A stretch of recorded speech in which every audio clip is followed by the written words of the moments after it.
Good. Hey Pat, just want to let you know the lathe runs great. We've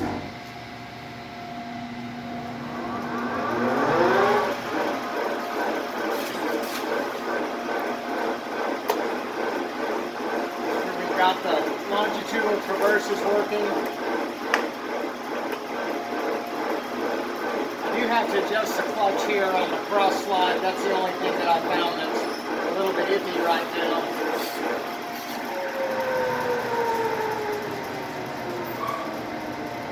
Brake might need to use a little bit of adjusting, but it's not bad.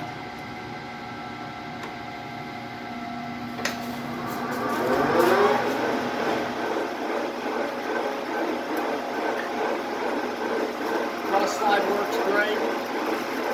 Running nice and quiet. We had to change all the fluids and everything, and Southbend recommend running some mineral spirits through it to clean everything out. The oil pumps were stuck, so we had to work with them a little bit to get them freed up, but that all came out fine, so looks like everything is running great. Just thought you'd want to know. Thanks a lot.